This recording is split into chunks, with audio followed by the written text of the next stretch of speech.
Hello, Fightful Faithful. Welcome to a rather somber episode of SOUR GRAPS. I'm your host, Alex Pulowski, and today, more than most days, everything sucks. Wasn't supposed to. SmackDown chose a Christmas night episode, taped episode of SmackDown to deliver one of their best overall episodes in months. Really high on in-ring stuff, and all the in-ring stuff was good, or at least important. And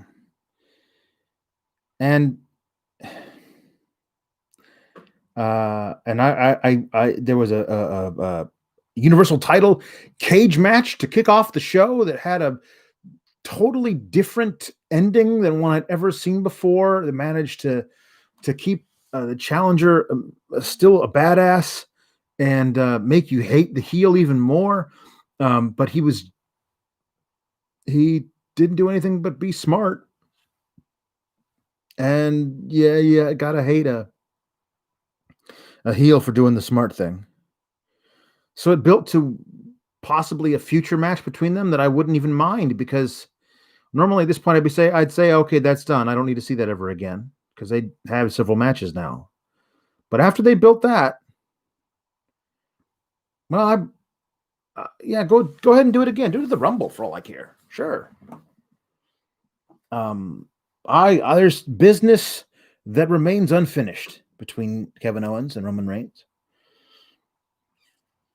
There was a weird, out of the blue, triple threat elimination tag match for the women's tag belts. The only thing I didn't like about that was the fact that I had to watch Asuka and Charlotte team some more, and you know my feelings on that if you watched the episode that I recorded on Tuesday.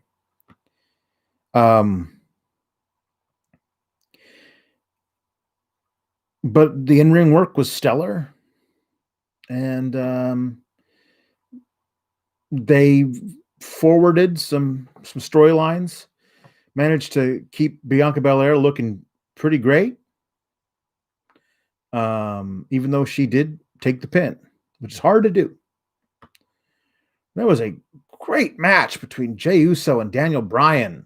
Daniel Bryan coming back from nothing to beat it. Like, you're looking, he was definitely going to lose. And I don't love that Jey Uso now has lost every match he's had, through the feud with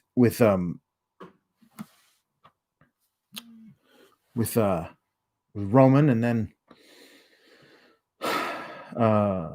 with matches around there. I think he won a couple matches back then, but since he fully committed to being part of Team Roman, he hasn't beaten anybody, and that's hard to still sell him as a main event guy. But the match itself was so good, and you knew Bryan needed to win to have stake a claim to wanting to, as he said later in the night, win the Royal Rumble, which something he's always wanted to do, and then go on to face Roman at Mania. And I got to say, I don't know if there are a lot of other options right now for Roman Reigns at Mania, besides Goldberg. So would I like to see Daniel Bryan have his last Mania match to fully cement Roman Reigns' legacy, as Bryan transitions to being a full-time dad, as he says, and a part-time wrestler? Sure. Yeah. That might be good. Also, there was a Intercontinental tag match. Intercontinental tag match.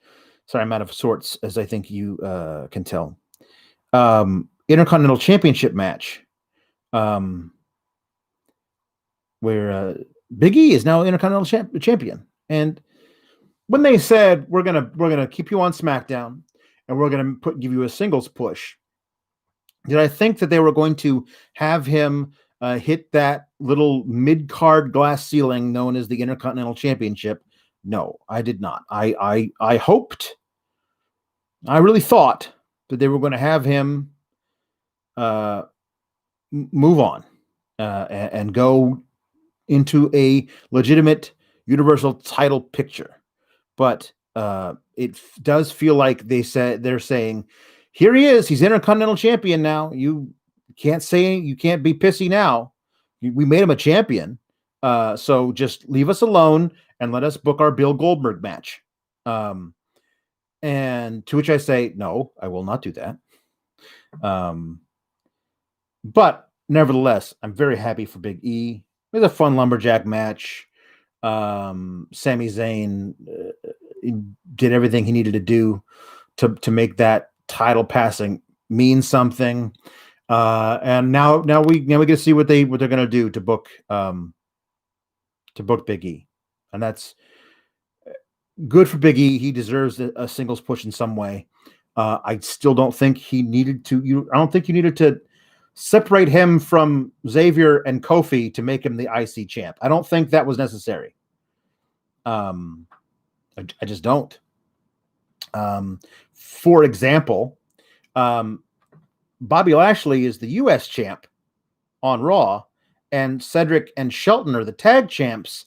You didn't need to break them up as a faction to put the tag belts on two of the guys and the mid-card title on the other guy. That wasn't necessary there, so it wasn't necessary on SmackDown either. But when is consistency a thing with them? A quick note, and the only part of an actual real Sour Graps episode that you'll get from me on this one is they announced that Seth Rollins is coming back for the New Year's Day episode, New Year's night episode, whenever it is. Coming back already. Feels like he just left. Seth, I mean, take all the time you need. No, don't rush back. Not on our account.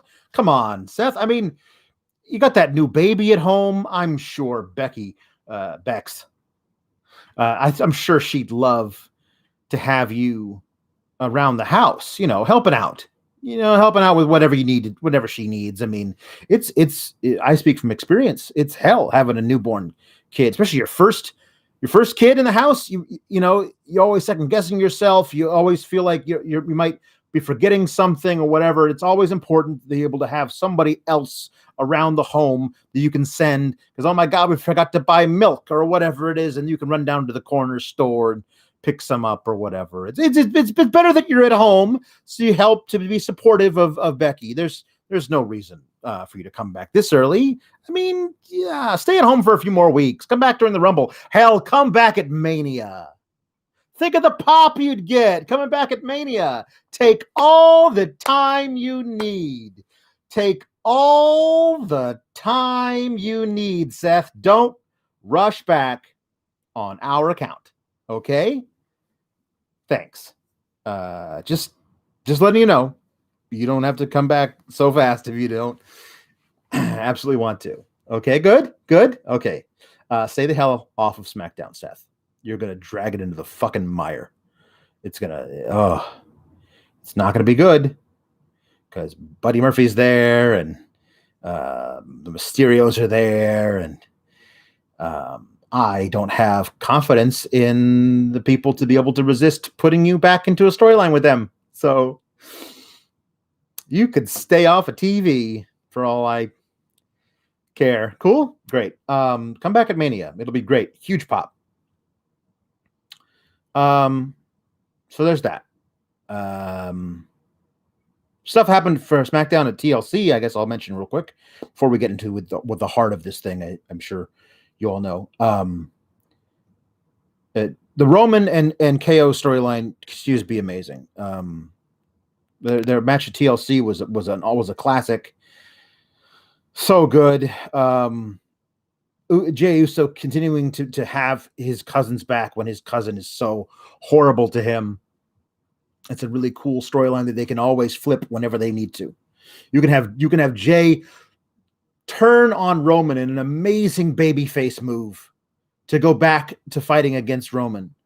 The possibility still exists there for the guy who takes the belt off of Roman to not necessarily be Jey Uso, because I don't think they think that highly of him at this point.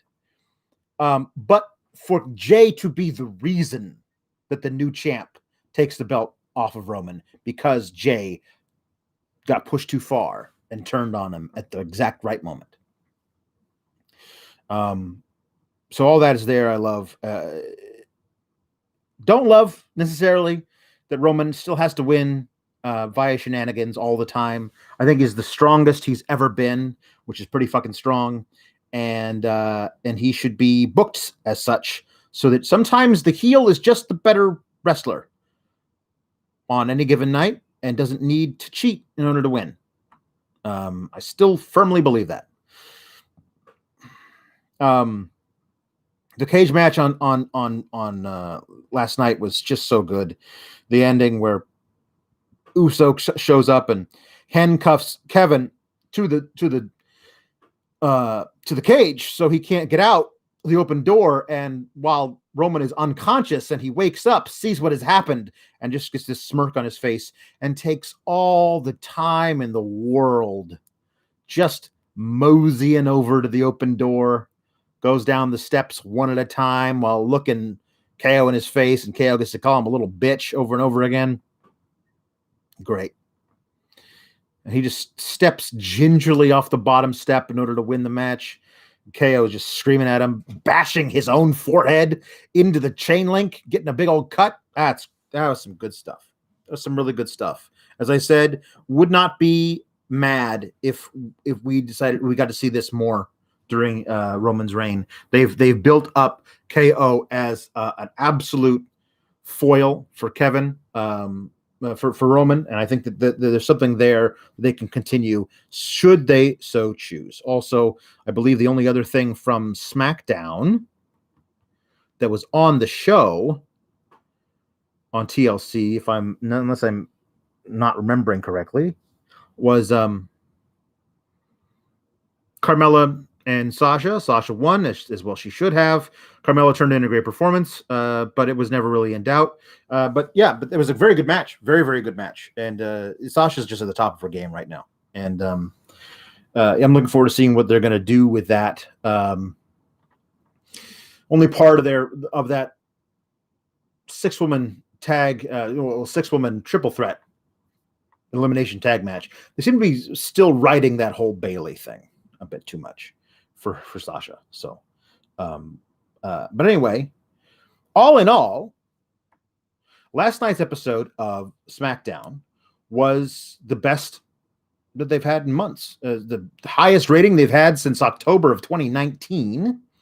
I mean, it had that football game lead in, but it was a huge blowout, I think. So it wasn't like it was, people watching in overtime and all of a sudden it switches over to Roman Reigns. But I think that certainly helped them. But yeah, it was a high quality program, and we have to hope that they continue that going forward. I think there's reason to hope the SmackDown stays good, but Raw remains dookie. So I was all set. I actually had a title picked out for this episode. It's a Christmas miracle, because the show was so good that I thought it was a Christmas miracle. How good it was. I was watching the show. I was like, I think I was midway through the Uso and Daniel Bryan match this evening, watching it when I came across Twitter. The John Huber died. John Huber, of course, is the real name of Luke Harper and Brodie Lee. Brodie Lee now, of course, in AEW, playing this Mr. Brodie Lee, as according to some, the thinly veiled Mr. McMahon spoof. I think it's safe to say one of the most just purely talented big men that we've seen in recent memory, at least in my opinion. And it just came out of the blue that he died. And I always knew that he was a really well-liked guy among his peers. And that counts for a lot in this business, because it's very rare that you find a guy about whom nobody will say a bad word. That's rare, because somebody will always feel like somebody was politicking, even if they weren't. Somebody will feel like they were, or somebody gave somebody a potato in the ring, and all of a sudden, like that, I don't like that guy. It doesn't seem like there's anybody who says one bad thing about this dude. And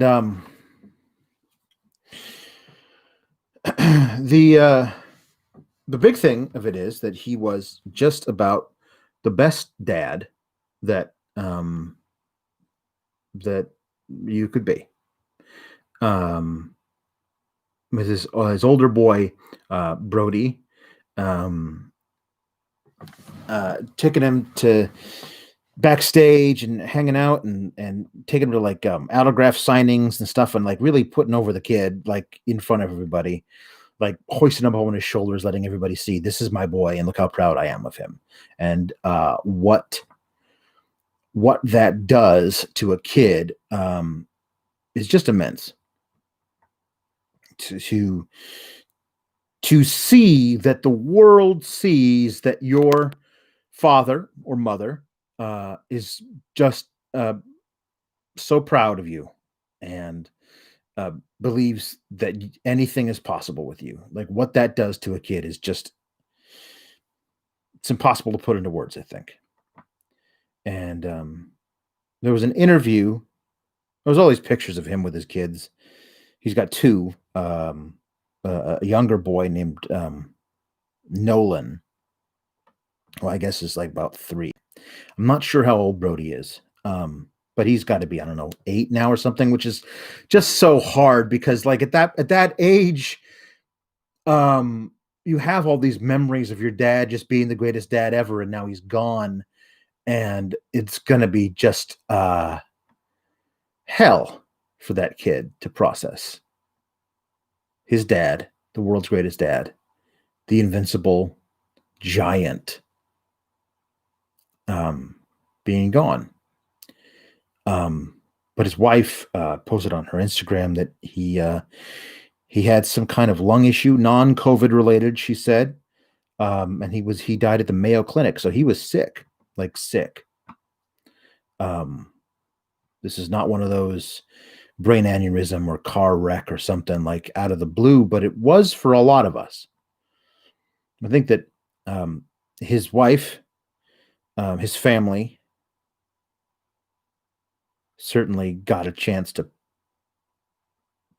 process, at least for a little while, that this was a possibility. But for a lot of us, we just knew he wasn't on AEW and hadn't been for a while. I think October. But guys go out for little things and get elbow surgery or whatever, and they don't talk about it on the broadcast because at least I wasn't aware that he was in this kind of shape. I thought it was a health issue, but whatever. So it really so many people seem to be shocked by this. But again, you can just go into Twitter and go to your favorite wrestler's Twitter, and I'm sure they'll have something talking about how they love this guy and he was just the kindest dude to work with.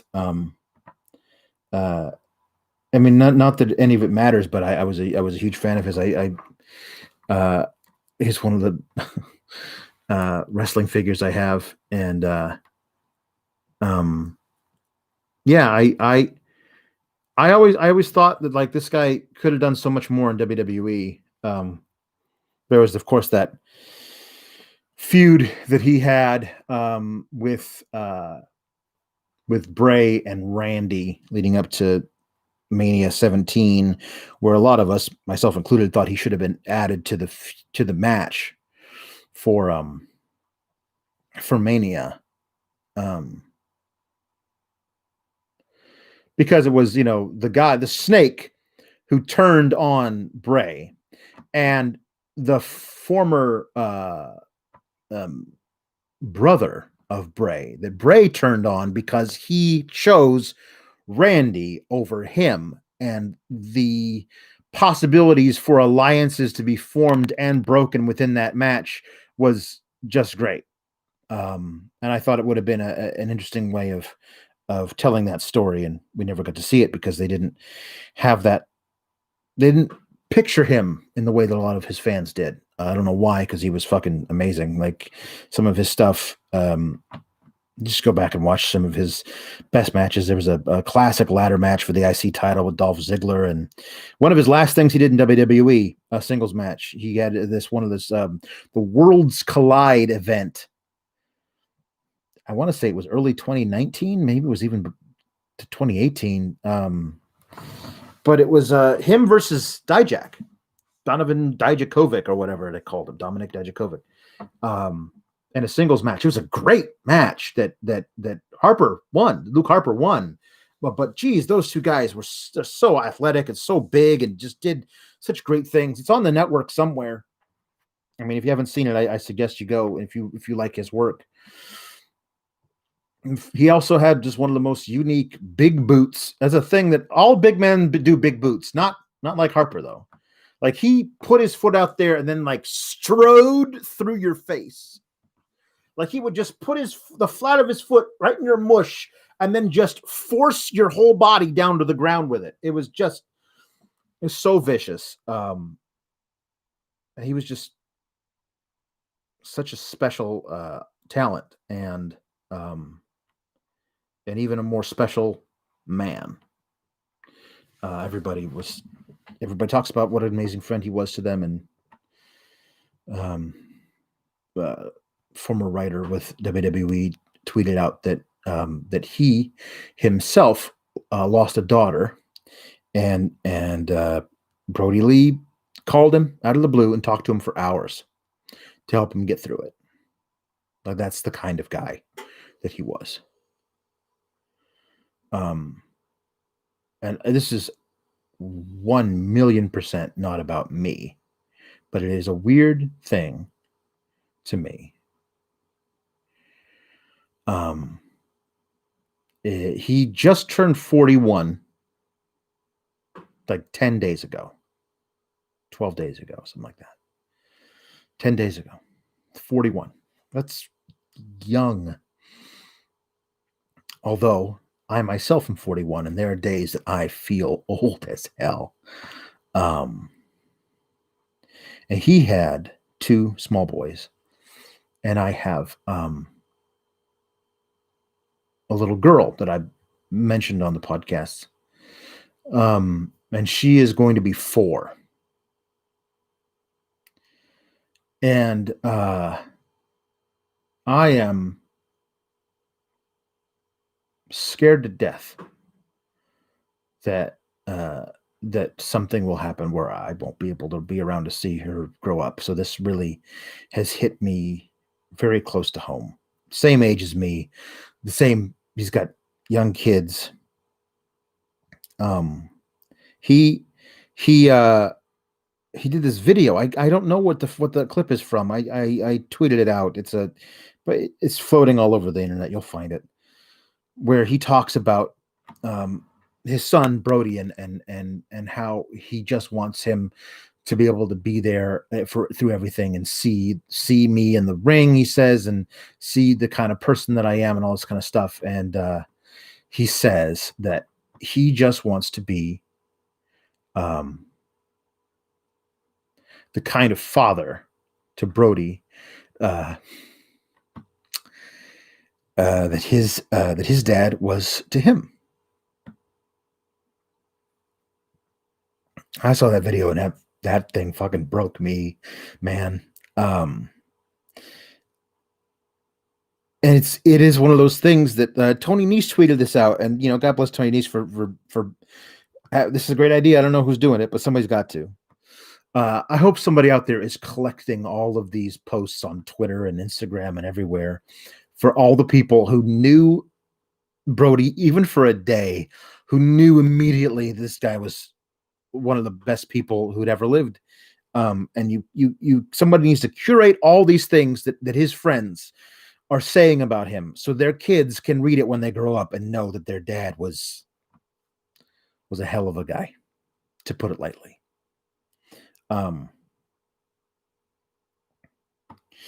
So obviously thoughts go out to his family, his wife Amanda, and his two sons, one of whom is so young probably won't remember his dad at all, which is just devastating. But I don't know if it's more devastating than having all the memories of your dad being like a Superman, and then he gets sick, and then 3 months later he's gone.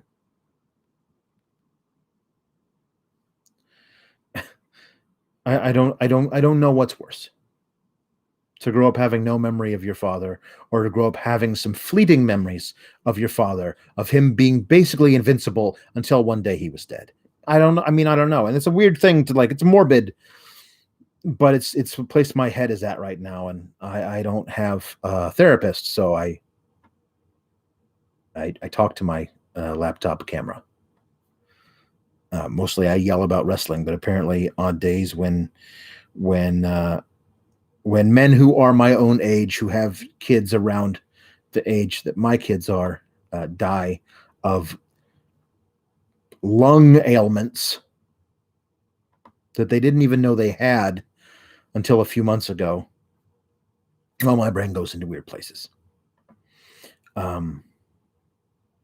Anyway, I debated whether or not I was going to even do an episode tonight, because I didn't know I was in the right headspace. You know how these things go. It's usually just me ranting about terrible WWE booking for an hour and a half. But the fact that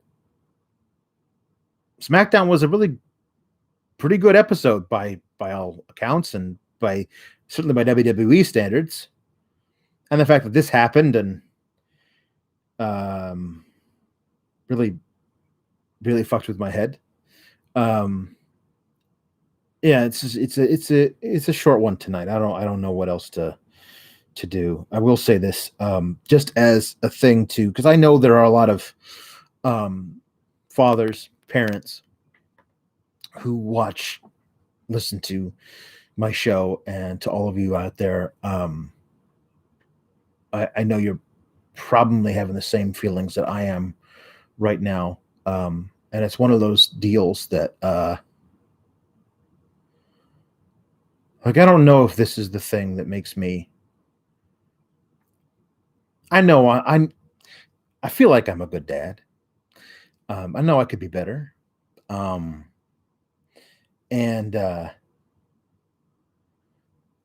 is this the thing that makes me, be that better thing, the catalyst? Seeing this guy who I didn't know, I never met John Huber. I don't know him at all, but I know that he was a great dad, same age as me, as I said, and had these kids that he loved and adored. And I know he would want to be there to see them grow up. So what does it do, this thing that happens to this guy, to make me want to do that?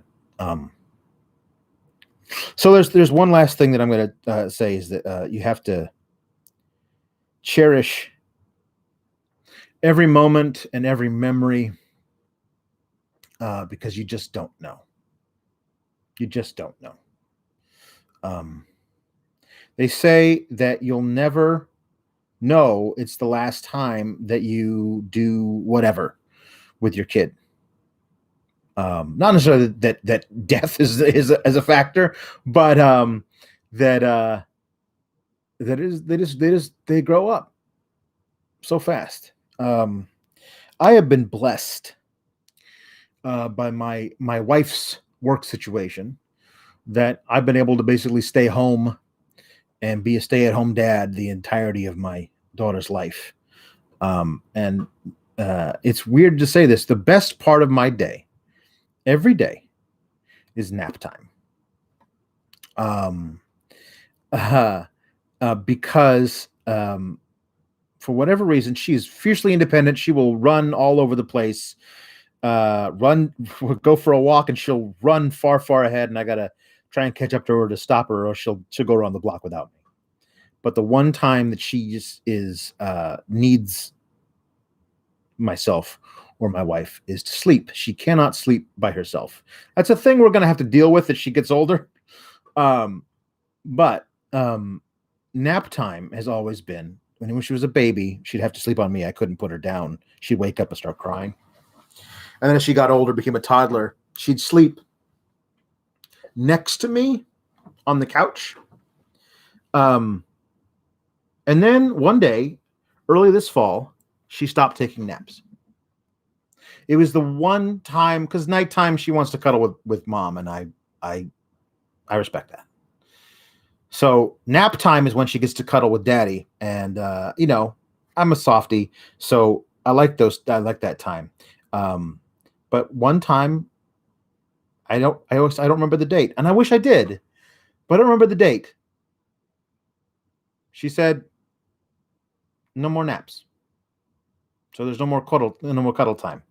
And I mentioned this to my wife, and she had a picture put on a can koozie for me of my daughter and I during nap time. Because sometimes nap time isn't just for my daughter. Nap time is for daddy too. That is a picture I did not know had been snapped, and now it is on a can koozie, and I will always have a memory of that. Those wonderful 3.5 years of my life where every afternoon I got a chance to snuggle with my favorite girl. Every day is fleeting, and I don't know when John Huber realized that about his own situation, but I feel like his situation has kind of helped me realize my situation, and I don't know the steps that I need to go through to make sure that I'm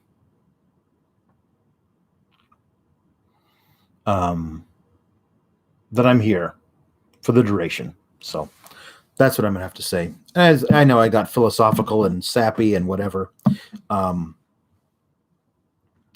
hell, it's my show, and I talked about some wrestling, I guess. I'm sure Raw will be terrible on Monday, and I'll have had several days to process this weird kind of like I don't know, like second degree, third degree grief that I'm feeling for this person I don't even know. So I'm sure that the Tuesday episode of Sour Graps will be a regular Sour Graps. We're all yell about terrible booking and bad promos and things like that. It'll be fine. I hope you guys enjoyed the Christmas specials, plural, that I did this past week. If you guys like those and want me to do more stuff about non-wrestling topics, I think we might be able to work something like that out. Once again, I love the Fightful Faithful. You guys rock, and make me never want to stop doing this. So thankful for you guys, and grateful that I can be somebody to give you a laugh through a long shift at work, or after a long shift at work. I've had a couple messages in the in the past couple of weeks about people who use this show to get them through tough times, and that's just a trip, man. It's a trip. I'm happy I can be there for you in all seriousness. Anyway, that was SmackDown, kind of, and TLC, sort of. And that was a weird eulogy for John Huber, for Brodie Lee, for Luke Harper, a guy I never met. And that was a weird philosophical tangent down a weird avenue talking about my own mortality that I did not think I was going to do this episode. That was Sour Grapes. I have been Alex Pulowski. Hug your kids. Tell them you love them. Because, as we said, everything sucks.